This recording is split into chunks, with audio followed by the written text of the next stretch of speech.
kita bisa mengadakan satu acara di pada subuh yang menurut saya ini kita namakan kuliah suruk. Kuliah suruk untuk membudayakan istilah yaitu sholat suruknya, yaitu kuliah suruk. Kalau dari persatuan masjid-masjid sewilayah 3 bahkan insya Allah itu menjadi nasional, ada program membudayakan kembali pengajian sehabis sholat maghrib dan juga membudayakan kuliah duha. Ini mudah-mudahan jadi salah satu program ya, jadi kuliah duha kalau pengurus masjid-masjid se-Indonesia, jadi membudayakan kuliah duha, pengajian setelah sholat subuh. Yang hal ini diawali dari beberapa masjid, terutama masjid-masjid yang bertingkat masjid raya atau masjid besar. Hampir semua masjid besar ada, termasuk di wilayah 3. Ini hampir di setiap masjid besar di wilayah 3 Cirebon memang diharapkan setiap hari ada kuliah duha. Hanya yang berjalan di Cirebon dan Majalengka. Di Kuningan belum berjalan, termasuk kuliah duha hari Ahadnya paling tidak, itu pun juga belum berjalan. Di Indramayu pun juga belum berjalan. Tapi kalau di Majalengka lebih awal daripada Masjid At-Taqwa Cirebon. Itu setiap hari ada pengajian. Setiap hari setelah sholat subuh ada pengajian, yaitu pengajian tafsir kalau di Majalengka. Itu sudah lama sekali. Nah, adapun untuk di Masjid Besar Cirebon At-Taqwa memang belum lama. Itu ada pengajian bukan khusus untuk tafsir, tapi berbagai macam pembahasan. Ada tafsir, ada hadis, ada tarikh, bahkan ada kesehatan. Kalau di Masjid At-Taqwa setiap pekan 1 hari ada pengajian membahas tentang kesehatan. Jadi yang dipanggil bukan Pak Ustadz, tapi Pak Dokter. Itu dalam rangka pengajian, nggak apa-apa. Ini karena juga dibutuhkan oleh kita umat Islam, dan kita alhamdulillah 1 bulan sekali, yaitu kuliah suruk, yaitu kuliah pengajian dalam rangka menyambut sholat suruk, yaitu sholat sunnah yang dianjurkan oleh Rasul Shallallahu Alaihi Wasallam, yang pahalanya tiada lain bagaikan mendapatkan pahala ibadah haji dan umroh yang sempurna. Jadi sholat subuh, kemudian tetap tinggal di masjid, diisi dengan zikir, dengan berbagai macam jenisnya. Setelah terbit matahari, kemudian kita lanjutkan sholat sunnah 2 rakaat. Maka pahalanya seperti pahala ibadah haji dan umroh yang taman, sempurna dan sempurna. Ini subhanallah. Dan mudah-mudahan kesempatan, kemauan, keinginan, kelonggaran yang telah kita lakukan dalam rangka untuk selalu menghadirkan dalam tazkir ini menjadi satu tanda bagi kita, di mana Allah Subhanahu wa taala telah menyatakan, yaitu di dalam surah Yasin. Ayat keberapa ini? Innama tunziru man ittaba'ad dzikra wa khasiyar rahmana bil ghaib wa basyirhu bima ghafiratin wa ajrin karim. Ayat 10 atau 11 itu. 9 ya salah. Jadi tiada lain. Jadi kalimat innama oleh Al-Imam An-Nawawi itu dikatakan harful hasr, bentuk huruf dalam rangka membatasi. Innama, tidak ada yang lain. Hal ini memberikan satu gambaran, merupakan hal yang pasti. Apa? Innama tunziru, orang yang mau mengambil indar pelajaran, orang yang mau mengambil kajian, orang yang mau mengambil peringatan, orang yang mau ngaji, ringkasnya begitu. Itu tiada lain orang-orang yang mereka adalah ingin mengikuti Al-Quran. Ada kecintaan dan ada keinginan untuk ittaba'at dzikr, yaitu mengikuti Al-Quran. Ditambah lagi, tiada orang yang mau ngaji adalah man khasyiya rabbah. Ada rasa takut kepada Allah Subhanahu wa ta'ala.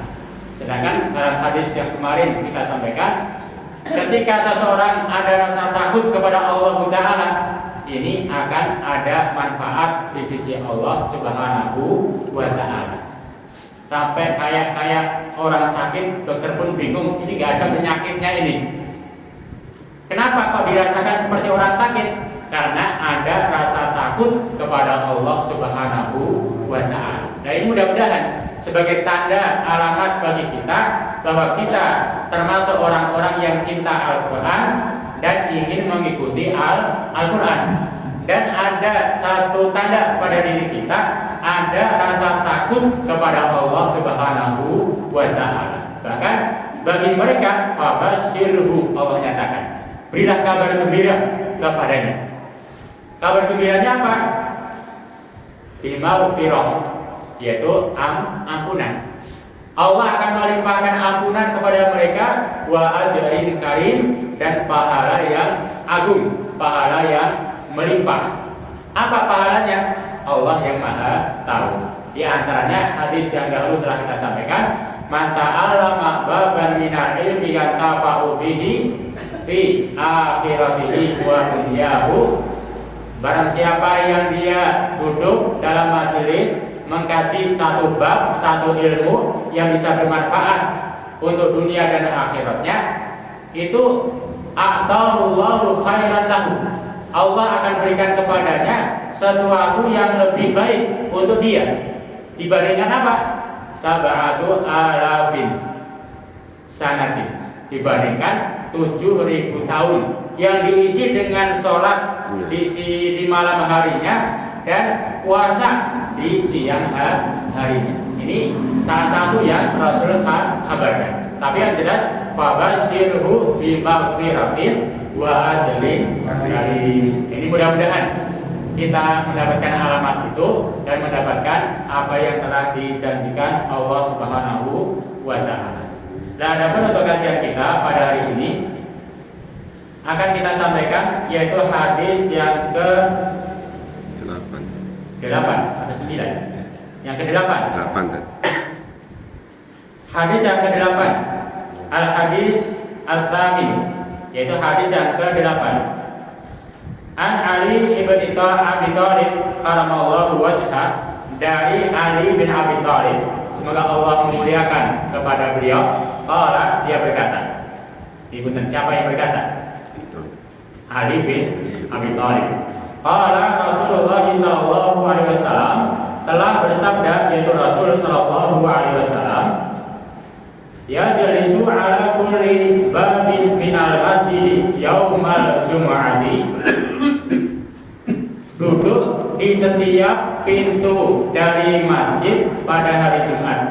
Jadi pada hari Jumat di setiap pintu masjid di sana akan duduk siapa yang duduk? Sab'una malakan, 70 malaikat. Setiap pintu ada 70 malaikat yang duduk. Apa pekerjaan malaikat sampai duduk di setiap pintu masjid? Yaktubuna an-nasa bi asma'ihim, mereka mencatat setiap orang dengan nama-nama mereka. Hatta yakuna akhira man yaktubu rajulun jaa hina jalasal imam ala mimbari, mencatat setiap orang dengan nama-nama mereka sampai mencatat orang yang paling akhir yang datang ke sholat Jumat. Yang paling akhir itu siapa? Hina jalasal imam ala mimbar, yaitu yang terakhir itu ketika imam sudah naik di mimbar. Dicatat semua, siapa yang datang pertama dicatat, si A, si B, si C, terus dicatat sampai terus dicatat sehingga sampai imam naik ke mimbar kemudian catatan berhenti. Walaupun ada yang datang, nggak apa-apa, boleh, hanya tidak tercatat di buku catatan malaikat. Semuanya dicatat sampai imam naik di atas mimbar. Falam yuda ahadan fi majlisihi, dan ia tidak mengganggu seseorang pun di tempat duduknya atau selama berada di masjid untuk menunaikan sholat Jumat. Jadi dengan catatan ia datang ke masjid dan tidak mengganggu siapapun. Lam yakul illa khairan, dia tidak berkata kecuali yang baik. Fadzalika adna ahla yaumil jum'ati haddon, maka yang seperti itu ia mendekati sebagai orang yang melakukan sholat Jumat yang mendapat pahala. Jadi ada dalam hadis kemarin orang yang mandi pada hari Jumat sampai ia datang terus itu akan mendapat pahala yang sekian. Banyak pahala.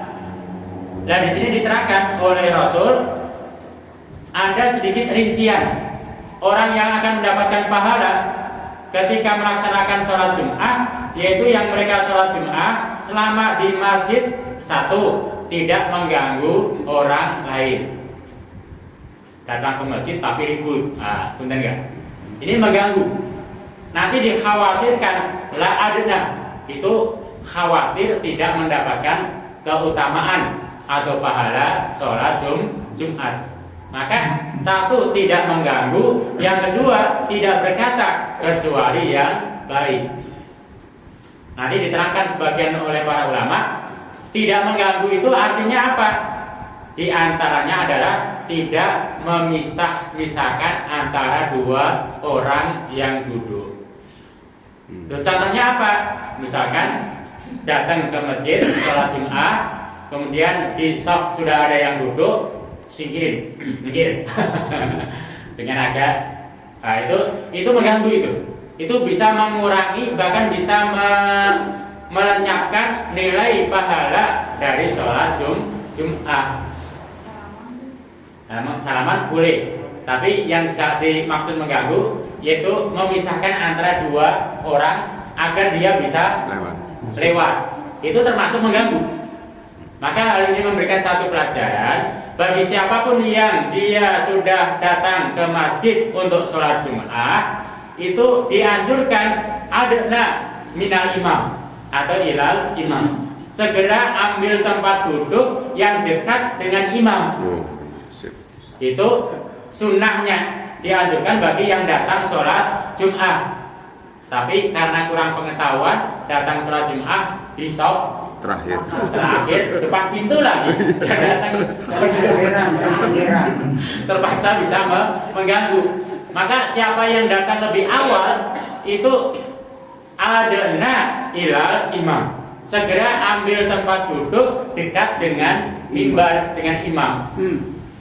Kalau semua seperti itu, nggak ada yang terganggu dan tidak ada yang mengganggu. Semua duduk, shop pertama penuh, datang shop kedua penuh. Rebutan shop. Wah, itu subhanallah, rapi dan tidak ada kegiatan perbuatan yang bisa mengganggu orang lain atau terganggu oleh orang lain. Tapi karena tadi kurang pengetahuan dan tidak mengamalkan apa yang disampaikan oleh Rasul, duduknya di belakang. Depan masih kosong. Yang datang akhiran pengennya, di depan masih kosong. Ya terpaksa, itu bisa mengganggu. Nah, ini digambarkan oleh Rasul Shallallahu Alaihi Wasallam. Jadi pahala Jumat yang begitu besar akan ia dapatkan dengan satu syarat, tidak mengganggu siapapun. Yang kedua, tidak berkata-kata kecuali yang baik. Maka kalau sudah datang ke masjid dengan niat untuk sholat Jumat, jangan berkata-kata kecuali yang baik. Lam yakul illa khairan. Lebih baik ditahan kalau tidak ada perlu, kecuali berkata yang baik. Maka perkataan yang baik yang paling afdal pada hari Jumat yang Rasulullah SAW ajarkan itu banyak-banyak untuk bersolawat kepada Nabi. Jadi ketika duduk perbanyak solawat dengan sir, itu memperbanyak membaca solawat atau membaca amalan yang dicontohkan oleh Nabi, misalkan membaca Al-Quran surah Al-Kahfi pada hari Jumat. Mungkin malamnya belum, paginya belum, nunggu imam datang membaca surah Al-Kahfi. Itu ada hadisnya. Atau berkata-kata atau mengucapkan kata-kata yang lain yang baik, misalkan zikir tanpa mengganggu orang lain. Itu lebih utama. Nah, kemudian dikatakan wadzalika alladzi yaghfiru lahu amila minas sayyi'at bainal jum'atain. Maka yang seperti itu adalah termasuk orang yang akan mendapatkan ampunan bagi dia atas amal-amal yang jelek antara dua sholat Jumat. Juga disebutkan dalam hadis yang terdahulu, Jumat ke Jumat adalah kafaratun, bisa menjadi penghapus dosa atau kesalahan. Lah yang akan bisa menjadi penghapus kesalahan, ya tadi syaratnya dua. Satu, tidak mengganggu. Yang kedua, tidak berkata kecuali yang baik. Nah, hal ini sebagaimana dalam satu hadis yang lain juga disebutkan bahwa Rasulullah SAW menyatakan bahwa setiap pada hari Jumat itu malaikat ada yang duduk di pintu dan mencatat siapapun yang datang yang lebih awal sampai imam datang. Hal ini ada hadis dalam kitab Al-Bukhari dan juga kitab Muslim. Dan juga dalam satu hadis yang lain, ini bab ke-8 adalah bab at-tabkir ilal Jumat, yaitu bersegera menuju sholat Jumat. Ada hadis yang menyatakan orang yang lebih awal atau paling awal, orang yang pertama kali datang dalam rangka menunaikan sholat Jumat, maka perkataan nama ar-roba Buddha. Jadi yang paling pertama datang untuk menunaikan sholat Jumat, dia itu akan mendapatkan pahala bagaikan dia berkorban al-Buddha, yaitu seekor unta yang tumbuh. Yang datang kedua, dia bagaikan berkorban al-Baqarah, yaitu sapi. Yang ketiga datang, dia bagaikan berkorban kabesan Amron, bagaikan berkorban dengan seekor kambing yang bertanduk. Itu pahala dia. Adapun yang datang keempat, itu bagaikan dia berkorban ada jajan, yaitu telah berkorban dengan seekor ayam. Adapun yang kelima, baydon, dia bagaikan berkorban dengan sebutir telur sampai imam datang. Sudah, kalau hadisnya sampai kelima. Dan yang ke-6 ke-7 bagaimana? Ini wallahu a'lam bishawab. Yang jelas ada keutamaan. Maka alangkah baiknya bersegera atau at-tabkir ilal Jumat, yaitu kalau bisa menjadi yang pertama, atau yang kedua, atau yang ketiga, dan seterusnya. Itu banyak hadis-hadis dalam kitab Imam Al-Bukhari dan juga Imam Muslim terkait dengan hadis ini. Minimal bahwa siapapun orang yang dia mau datang untuk sholat Jumat, maka Allah janjikan bagi mereka yaitu masuk ke dalam surga. Ada satu hadis yang lain, uhduru ad-dzikr wa adnu minal imam fa innar rajul la yazalu yataba'adu hatta yu'akhkhira fil jannah wa inda kholaha. Hendaklah kalian hadir untuk sholat Jumat. Ini wabil khusus untuk para bapak, yaitu para laki-laki. Hendaklah kalian datang untuk sholat Jumat. wada'nu minal imam, dan segera duduk di tempat yang dekat dengan imam. Wa innar rajul la yazalu yataba'adu hatta yu'akhira fil jannah. Ada seorang laki-laki, tak henti-hentinya dia itu selalu menjauh dan menjauh sampai-sampai dia diakhirkan untuk masuk surga. Datangnya sendiri diperlambat-lambat, sebenarnya longgar betul, nanti baik. Satu dalam pengertian yataba'at. Yang kedua, dia datang ke masjid bukan wada'nu minal imam, tapi dia menjauh dari imam. Setiap datang ke masjid menunaikan sholat Jumat, yang dia cari bagaimana yang paling jauh dari imam. Duduknya itu paling belakang. Lah apa itu salah? Tidak salah. Tapi tak henti-hentinya seseorang dia selalu menjauh dari imam hatta yu'akhira fil jannah. Hanya masuk surganya paling terakhir. Jadi masuk surganya itu paling terakhir. Dia diakhirkan untuk masuk surga wa inda kholaha, walaupun dia insya Allah akan masuk ke dalam surga. Maka kalau pengen cepat masuk surga dengan sebab amal sholat Jumat, cari yang wada'nu minal imam. Cari tempat yang paling dekat dengan mimbar. Mereka akan segera dipercepat oleh Allah untuk masuk ke dalam surga. Nah, adapun yang paling jauh tadi, walaupun dia masuk surga tapi akhir dia paling terakhir. Nah, ini dalam satu hadis yang lain. Terkait dengan hadis tadi, di sini ada satu khabar, al-khabar bitamamihi. Ada khabar secara kesempurnaannya. Jadi orang yang melaksanakan sholat Jumat, kemudian di sana dicatat oleh para malaikat siapa yang datang lebih awal dan seterusnya. Ini ada kabar dengan sempurna.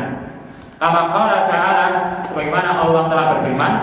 Jadi ketika Allah berfirman, a'udzu billahi minasyaitonir rajim, wa idz qala rabbuka lil malaikati inni ja'ilun fil ardi khalifah. Ini dalam surah Al-Baqarah. Jadi Allah berfirman, sesungguhnya aku akan menjadikan di muka bumi yaitu seorang pemimpin. Ketika Allah berfirman demikian, qalatil malaikah, berkata para malaikat, ataj'alu fiha man yufsidu fiha wa yasfikud dima. Apakah engkau akan menjadikan di muka bumi yaitu orang yang akan membuat kerusakan dan akan menumpahkan darah? Wa nahnu nusabbihu bihamdika wa nuqaddisu lak, sedangkan kami ya Allah, kami para malaikat adalah senantiasa bertasbih dan memujimu dan mensucikan engkau ya Allah. Jadi ketika Allah menyatakan aku akan menciptakan seorang pemimpin, seorang khalifah di muka bumi, malaikat berkata, ya Allah, apakah engkau akan menjadikan makhluk yang bernama manusia yang dia akan banyak melakukan kerusakan di muka bumi dan menumpahkan darah? Ini dalam tafsir Ibnu Katsir dikatakan bukan berarti malaikat menentang Allah, bukan. Tapi malaikat tahu bahwa sifat manusia adalah membuat kerusakan dan suka menumpahkan darah. Apalagi di akhir-akhir umur dunia ini, pertumpahan darah itu banyak terjadi. Pembunuhan itu akan banyak terjadi. Itu tanda mau hari kiamat. Nah, sekarang juga banyak. Bukan hanya dibunuh, mutilasi. Itu tanda-tanda mendekati hari kiamat. Ini bukan malaikat membantah atau menentang apa yang telah Allah perbuat, bukan. Tapi Allah Maha tahu. Maka Allah memberi penjelasan kepada para malaikat. Ini a'lamu ma la ta'lamun. Aku lebih tahu daripada apa yang kalian lakukan. Jadi Allah lebih tahu daripada malaikat. Ini dalam tafsir Katsir nanti ada yang mengatakan memang manusia seperti itu. Jadi manusia memang kebanyakan suka membuat kerusakan di muka bumi dan juga menumpahkan darah, tapi tidak semuanya. Itu Allah sudah tahu. Ini a'lamu ma la ta'lamu. Sebagaimana aku tahu, kata Allah dalam satu tafsir, sebagaimana aku tahu bahwa engkau para malaikat, engkau adalah satu makhluk yang senantiasa bertasbih, senantiasa memuji aku, senantiasa mensucikan aku, wa nuqaddisu lak, selalu sholat sujud kepadaku. Aku tahu kalian para malaikat seperti itu, tapi tidak semua kalian seperti itu para malaikat. Itu seakan-akan Allah menyatakan demikian. Artinya apa? Ada malaikat yang membangkang Allah yang dinamakan iblis. Kan tadi kan malaikat, ya Allah, aku akan membuat menciptakan makhluk bernama manusia yang begini-begini. Iya, tapi aku lebih tahu manusia memang begitu gambarannya, tapi tidak semua begitu. Sebagaimana kalian para malaikat digambarkan, malaikat itu adalah makhluk yang taat, yang patuh, yang begini, yang begini.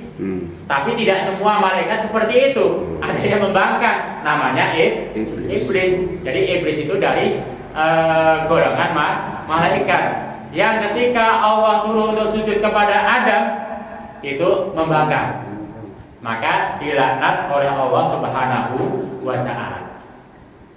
Nah, kemudian dengan penjelasan ini, fa khafatil malaikah, kemudian malaikat merasa takut. Fatafu haulal arsy sab'a marat, kemudian malaikat melakukan tawaf mengelilingi arsy, sekitar arsy sampai 7 kali. Jadi dengan jawaban Allah, ini a'lamu ma la ta'lamun, itu seakan-akan malaikat merasa bersalah, merasa berdosa. Kemudian mengelilingi arsy sampai 7 kali. Dengan sebab itu Allah tidak perintahkan, tapi malaikat dengan sendirinya mengelilingi arsy 7 kali. Maka dengan sebab itu fatajawaza anhum, Allah memberikan ampunan. Sudah, nggak apa-apa, saya maafkan dengan sebab mengitari arsy 7 kali. Maka dengan terinspirasi seperti itu, fa amarahumullahu ayyabnu abaitan ala wajhil ardi, Allah perintahkan kepada malaikat agar membangun sebuah rumah di muka bumi ini. Jadi Allah perintahkan kepada malaikat membangun sebuah rumah di muka bumi. Lau adnaba auladu adama fayatufuna haulal bait sab'a marrat fayatajawazu anhum kama tajawaza 'anil malaikah. Kenapa Allah perintahkan untuk membangun sebuah rumah di muka bumi? Itu dengan satu alasan, kalau ada anak Adam nanti berbuat salah, maka mereka kalau mau mengitari rumah itu 7 kali, Allah pun akan memberikan maaf, seperti malaikat yang mengitari arsy 7 kali itu. Kemudian karena ini Allah perintahkan, malaikat turun ke muka bumi, tsumma nazaru fabanu 'alal ardi al-Ka'bah, turun kemudian membangun Ka'bah. Loh, Ka'bah kan yang membangun Ibrahim. Iya, itu terakhirnya. Ini di awal-awalnya Allah perintahkan malaikat untuk membangun rumah yang dinamakan Ka'bah. Setelah dibangun, tsumma rafa'ahu Allah Ta'ala wa qad taufan ila sama'ir rabi'ah. Ya. Setelah dibangun sebuah rumah yang dinamakan Ka'bah itu, kemudian ketika ada angin yang kencang, Allah angkat Ka'bah itu sampai ke langit ke-4. Ya, diangkat sampai ke langit ke-4. Wa khalaqallahu ta'ala manara fi jambil bait, yakni al-Ka'bah, summa samahu al-baitul ma'mur. Kemudian Allah bangun menara dari bumi sampai ke langit ke-4 tadi, yang di sana ada Ka'bah tadi, itu menara atau apa? Tangga yang tinggi sekali. Yang Akhirnya Ka'bah yang di atas itu dinamakan Al-Baitul Ma'mur. Jadi kalau sekarang nanti ada hadis Nabi mengabarkan Ka'bah di dunia yang ada di Makkah itu kalau diambil garis lurus ke atas sampai langit keempat, nanti akan nyundul Ka'bah yang dulu, yang dinamakan Baitul Ma'mur, kata Rasul. Jadi Baitul Ma'mur itu ada pas di atas Ka'bah di Makkah. Itu Baitul Ma'mur namanya. Nah, Baitul Ma'mur ini satu tempat berkumpulnya para malaikat yang setiap hari 70.000 malaikat masuk ke sana dan tidak keluar. Setiap hari masuk 70.000 malaikat bertasbih kepada Allah, memuji kepada Allah, tidak keluar, datang terus setiap hari. Itu kalau dijumlah berapa miliar malaikat yang ada di Baitul Ma'mur itu. Itu dalam satu hadis yang lain. Kemudian dikatakan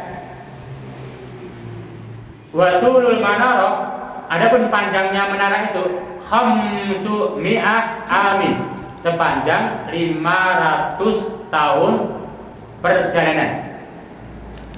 500 tahun perjalanan. Berapa panjang? Wallahu a'lam bishawab. 500 tahun perjalanan itu kalau kita manusia, maka nggak mungkin kenalah dengan satu alat yang paling tercepat 500 tahun perjalanan ke bulan sekian, itu baru berapa hari. Nanti nunggu 500 belum sampai sudah mati sudah. Itu subhanallah. Itu bagi manusia, tapi bagi malaikat itu hanya plus gitu. Jadi para malaikat yang tugas setiap hari Kamis bergantian melaporkan catatan manusia dari dunia sampai menghadap Allah, itu hanya beberapa detik. Cepat sekali. Nah, kemudian dikatakan di sini, faida kana yaumul jum'ah, dan apabila pada hari Jumat yas'adu Jibril alaihi salam alal manarah. Jadi setiap hari Jumat malaikat Jibril itu naik di atas menara itu, menara yang di Baitul Ma'mur sana. Untuk apa dia naik? Wa yu'adzin, yaitu melakukan azan. Jadi di Baitul Ma'mur pun ada azan pada hari Jumat. Jadi malaikat Jibril yang azan. Kemudian wa yas'adu Israfil alal mimbar. Kemudian malaikat Israfil naik di atas mimbar. Wa yahtub, dan untuk berkhutbah. Wa ya'ummu Mikail, dan mengimami, yaitu malaikat Mikail, lil malaikah, yaitu untuk para malaikat. Artinya di sana ada sholat Jumat di Baitul Ma'mur. Yang adzan malaikat Jibril, iya. Yang khutbah malaikat Israfil. Kemudian yang ngimami malaikat Mikail. Lah malaikat yang lain ngapain? Makmum. Makmum. Kemudian dikatakan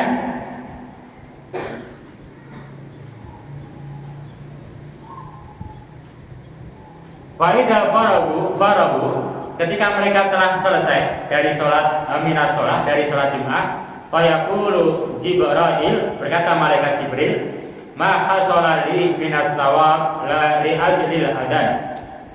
Kata malaikat Jibril, waduh, alangkah besar pahala yang aku terima dengan sebab aku adan. Kasarnya begitu. Alangkah besarnya pahala untuk aku dengan sebab adan. Jadi malaikat Jibril dengan sebab adzan saja itu pahalanya besar. Maka wahabatuhu li jami'il mu'adzinin, pahalaku ini aku bagikan, aku hibahkan untuk semua orang yang adzan fi wajhil ardi, di muka bumi. Malaikat gak butuh pahala, walaupun dia dapat pahala yang besar, tapi gak butuh pahala. Sampai pahalanya dibagi-bagi, dari dulu sampai ini dibagi-bagi untuk siapapun yang adzan di muka bumi ini. Wabil khusus untuk adzan sholat Jumat. itu dapat bagian berkat dari adanya malaikat Jibril. Wa yaqulu Israfil, berkata Israfil, malaikat Israfil, maha sholali minas thawab lil khutbah. Aduh, begitu besar, begitu banyak pahala yang aku terima dengan sebab khutbah. Wa habatu li jami'il khutbah fi wajhil ardi. Dan aku hibahkan, aku bagi-bagikan pahalaku ini untuk semua khatib di muka bumi. Jadi yang khutbah dapat pahala juga. Enak nih. Wa yasma yaqulu Mikail, kemudian berkata yaitu malaikat Mikail, maha sholali minas thawab li ajlil amama. Malaikat Mikail kan imam. Waduh, dapat pahala besar aku ini. Kemudian wahabtuhu liman ya ummu yaumal jum'ah fi wajhil ardi. Pahala malaikat Mikail dari sebab imam itu dihibahkan pula untuk para imam pada hari Jumat di bumi ini. Yang imam pun dapat bagian dari malaikat Mikail. Lah yang tidak adzan, tidak khutbah, tidak imam, tapi sholat. Apa dapat bagian? Tsumataku malaikat. Kemudian para malaikat yang makmum itu mereka berkata, maha sholalana minal thawab minal jamaah. Aku dapat pahala yang besar dengan sebab yaitu sholat berjamaah Jumat. Dapat pahala. Bahkan ini malaikatnya banyak di sana. Beribu-ribu, berjuta-juta, bahkan bermiliar-miliar malaikat semua dapat pahala dengan sebab makmum sholat Jumat. Wa habnahu li jami'i man sholatal Jum'ah khalfal imam. Aku hibahkan semua pahalaku ini untuk siapapun yang sholat Jumat di belakang imam. Ada yang sholat Jumat tapi di rumah, dia tidak dapat bagian dari malaikat. Jadi yang sholat Jumat berjamaah, artinya di belakang imam, itu dapat bagian dari malaikat secara umum. Jadi dapat pahala, subhanallah. Wa yaqulullah, kemudian Allah berfirman. Ketika itu setiap pada hari Jumat setelah selesai dari sholat Jumatnya para malaikat, Allah berfirman, ya malaikati, wahai para malaikatku, atatakramuna ala ibadi, tidakkah kalian mau memuliakan atas hamba-hambaku? Ini artinya Allah memerintahkan kepada para malaikat agar memuliakan hamba-hamba Allah. Artinya bagi mereka yang mau menunaikan sholat Jumat. Wa ana akramul akramin, sedangkan aku, kata Allah, aku adalah yang sangat memuliakan dari makhluk yang memuliakan. Ini yang pertama, Allah perintahkan agar memuliakan orang-orang yang melakukan sholat Jumat, yaitu kepada para malaikat. Kemudian, ya malaikati, wahai para malaikatku, ishadkum, saksikan oleh kalian, ini qad ghafartu lahum, sungguh aku telah mengampuni untuk mereka yang menunaikan sholat Jumat.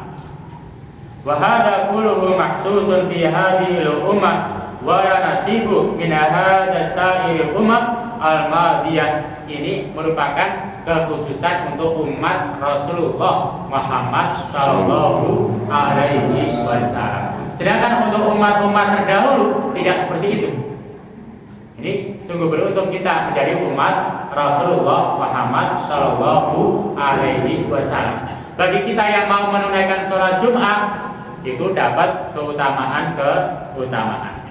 Kemudian terkait dengan masalah ini ada satu kisah dari Al-Imam Alimul Milah Waddin, yaitu bernama Az-Zandusti. Aku telah mendengar dari Abu Muhammad Abdullah bin Fadl, dia bercerita. Dari cerita ini dari Al-Auza'i, yaitu seorang sahabat. Qala, dia berkata, Mara Maisarah ibn Khunais, yaitu telah lewat, yaitu Maisarah bin Khunais. Jadi namanya Maisarah. Kalau ada tak marbutah biasanya adalah perempuan. Kalau dalam bahasa Arab, tanda satu benda atau makhluk dikatakan muannas, kalau di belakangnya ada ta marbutoh, Maisaroh. Maka nggak ada nama laki-laki pakai ta marbutoh, itu jarang. Itu jarang sekali. Kalau yang perempuan banyak, Aisyah, Khadijah, ada ta marbutoh. Itu merupakan salah satu tanda mu'annas, yaitu perempuan. Tapi tidak seperti itu semuanya. Ada laki-laki yang namanya itu di belakangnya ada ta marbutoh, Abu Hurairah. Itu Maisaroh. Ini sebetulnya adalah nama laki-laki. Ketika Maisaroh bin Khunais itu melewati di sebuah al-maqabir, di sebuah pekuburan. Jadi Maisaroh lewat di sebuah pekuburan. Kemudian pada suatu hari faqala berkata, dia berkata, siapa yang berkata? Maisaroh. Karena lewat di sebuah kuburan berkata, Assalamualaikum ya ahlal kubur, wa antum lana salaf, wa nahnu lakum khalaf. Jadi ketika lewat di kuburan, Maisaroh memberikan salam, Assalamualaikum ya ahlal kubur, wahai mayit-mayit, kalian telah mendahului aku pun akan menyusul kalian. Coba kalau kita yang begitu, kemudian dijawab Waalaikumsalam. Lari. Ada yang jawab, gak ada orang, saya langsung lari gitu. Jadi dia mengucapkan salam, kemudian bukan hanya salam, farahimallahu iyana wa iyyakum wa ghafara lana wa lakum wa barakallahu lana wa lakum fil qudum alaih. Semoga Allah memberikan rahmat kepada kita, memberikan ampunan kepada kita, memberikan berkah kepada kita dan kalian yang telah mendahului datang kepada Allah Ta'ala.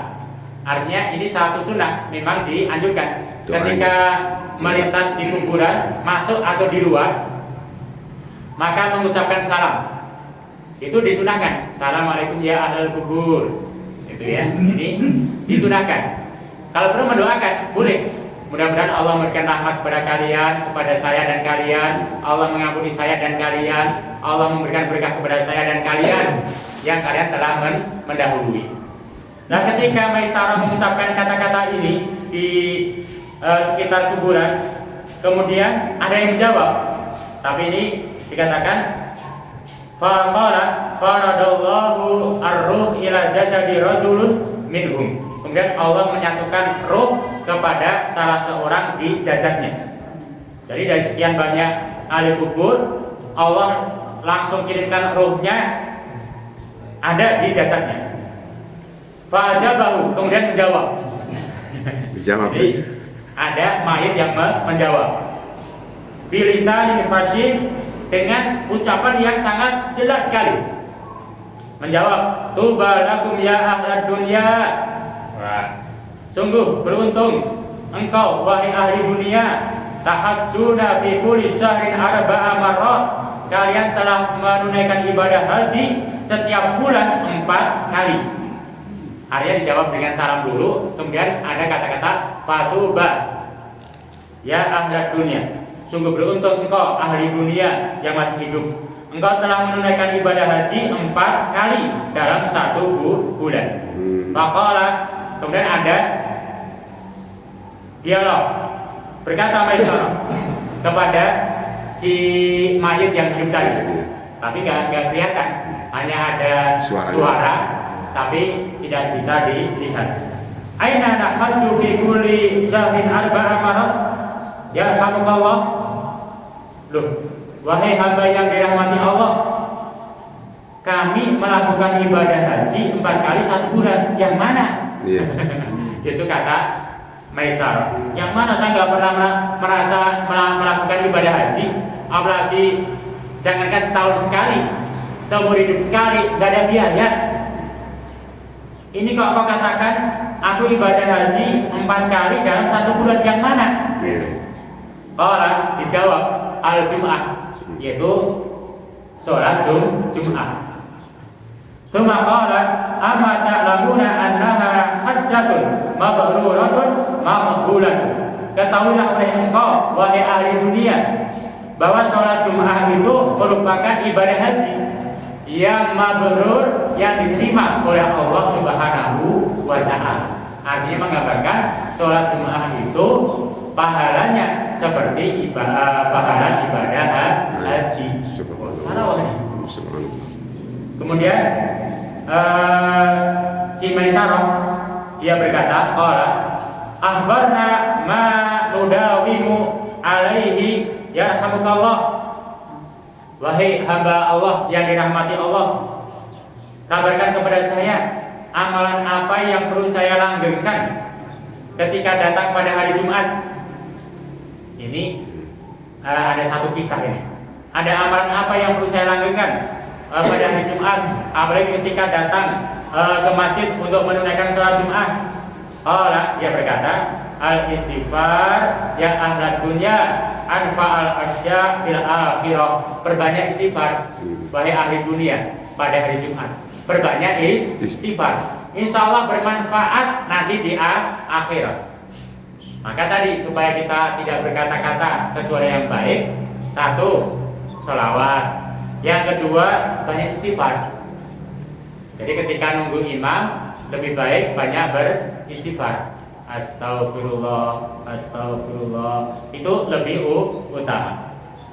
Nah kemudian dalam satu hadis yang lain, seterusnya hadis ini panjang sekali, hampir satu halaman kecil-kecil. Saya potong di akhirnya tentang keutamaan pada hari Jumat. Dikatakan setiap pada hari Jumat Allah Subhanahu wa taala mengatakan, ya Muhammad al-jum'ah wal jannah. Wahai Muhammad, perhatikan hari Jumat dan surga. Wa a'taitul jum'ah wal jannah. Aku akan berikan hari Jumat itu dan aku berikan surga li ummatika, yaitu untuk umat. Jadi Allah perintahkan kepada Rasul agar memperhatikan hari Jumat dan surga. Maka aku akan berikan hari Jumat dan aku akan berikan surga untuk umatmu ya Muhammad. Maka kalau kita pengen keutamaan hari Jumat, pengen masuk surga, ya perhatikan hari Jumat dan surga. Yaitu dengan apa? Yaitu sholat Jumat. Kemudian dikatakan waridai ma'al Jum'ah. Keridhaanku itu bersama hari Jum'ah. Wal jannah hadiah lahum. Sedangkan surga merupakan hadiah untuk mereka. Agar kita mendapatkan ridha Allah, maka tunaikan hari Jumat atau isi dengan baik pada hari Jumat, maka surga itu sebagai balasan untuk mereka. Nah, ini hadis yang ke-8. Nah, nanti sebenarnya ada satu hadis yang masih menggambarkan tentang keutamaan hari Jumat ini. Nah, mudah-mudahan mumpung ini kita hari Jumat, ya kita perhatikan betul, terutama bagi para bapak. Lah untuk para ibu bagaimana? Mas belum ditanya, saya tanya dulu. Bagaimana agar bisa mendapatkan keutamaan itu? Maka yang lebih mudah bagi para ibu supaya mendapatkan keutamaan tadi, maka untuk para ibu selalu mengingatkan untuk suaminya, mengingatkan untuk anak-anaknya supaya perhatian pada hari Jumat. Jam 10 siang mungkin kalau manggil suamiku jam 10 siang-siang Jumatan. Nah, itu pahalanya sama. Jadi selalu mengingatkan suaminya, mengingatkan anak-anaknya supaya sholat Jumat. Ketika suaminya sholat Jumat, yang pertama dapat unta, istri yang mengingatkan dapat unta juga. Ketika anak-anaknya datang sholat Jumat pertama dapat unta, huduna, maka ibu yang mengingatkan pun akan mendapat pahala yang sama tanpa mengurangi pahala orang tadi. Ini lebih mudah bagi ibu, hanya mengingatkan. Iya. Mengingatkan bapaknya, mengingatkan suaminya, dan mengingatkan anak-anaknya atau siapa yang lebih dekat dia, yang dia mampu mengingatkan. Diingatkan, oh ini hari Jumat, segera untuk siap-siap sholat Jumat. Itu pahalanya sama. Ini mudah-mudahan Allah memberikan kepahaman kepada kita semua, dan Allah memberikan hidayah petunjuk kepada kita semua sampai akhir hayat kita. Aku lupa hadza astagfirullahaladzim. Assalamualaikum warahmatullahi wabarakatuh. Waalaikumsalam warahmatullahi wabarakatuh. Mungkin ada pertanyaan atau mau menambah, maka Ada Pak Ustaz. Tadi katakan bahwa imam itu selalu datang belakangan. Apakah itu dibenarkan? Misalnya kalau datangnya duluan, misalnya harus belakangan kalau imam. pada dasarnya tidak ada hadis yang melarang. Jadi untuk imam mau datang lebih awal supaya mendapatkan buduna, ya boleh-boleh saja, tidak ada larangan. Hanya yang biasa dilakukan Rasul sebagai imam dan juga khatib untuk sholat, bahkan menjadi imam di setiap sholat harian. Rasul itu datangnya paling akhir. Bahkan ketika Rasul keluar dari rumahnya, sebab rumah Rasul dengan masjid itu dekat, ya memang disitulah gitu. Jadi ini masjid, rumah Rasul hanya di sebelahnya. Ketika Rasul sudah keluar buka pintu, maka muadzin langsung qomat. Jadi Rasul nggak pernah tahiyatul masjid, ya ada sendiri waktunya. Khusus untuk imam, memang yang dilakukan di zaman Rasul, ketika Rasul sudah kelihatan langsung qomat. Kalau Rasul belum datang, belum keluar, ya ditunggu terus.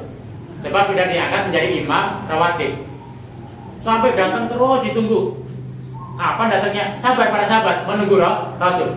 Kecuali kalau ada kabar sedang sakit atau apa, Abu Bakar disuruh menggantikan. Kalau nggak ada kabar apapun, walaupun di sebelah masjid rumahnya, tetap ditunggu. Kapan Rasul datang? Termasuk sholat Jumat. Ketika Rasul datang, tidak sholat tahiyatul masjid dan juga sholat yang lain, langsung menuju ke mimbar, gitu Rasul. Itu sunnah Rasul Shallallahu Alaihi Wasallam. Maka imam atau khatib datangnya kok belakangan, nyampaikan supaya datang lebih awal, yaitu khusus bagi imam. Tapi bagi yang mau datang awal, ya boleh-boleh saja, nggak apa-apa. Itu nggak ada larangan. Mungkin begitu Pak.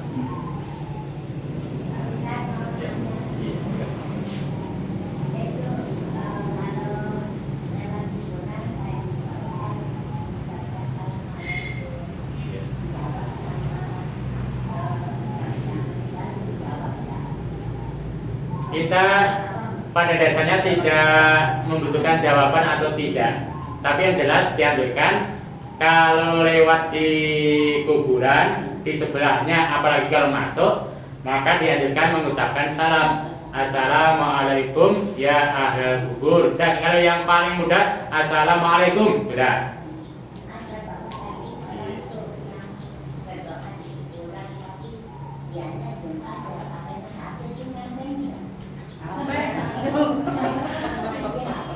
Jadi untuk berdoa dimanapun,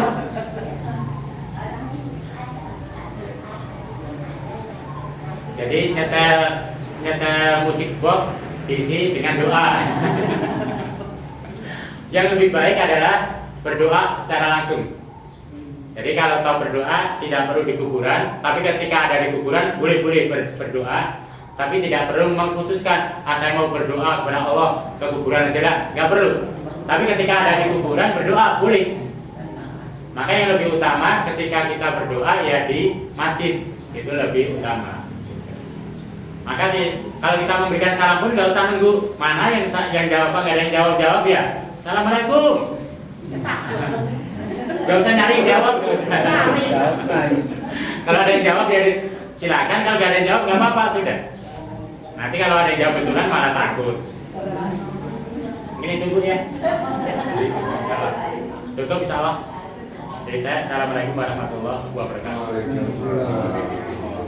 Ini 10 menit lagi, Tuhannya 10 menit lagi. Jadi 10 menit lagi. Iya. Jadi ini kita lihat ini. 10 menit lagi Pak. 6:10, 6:12.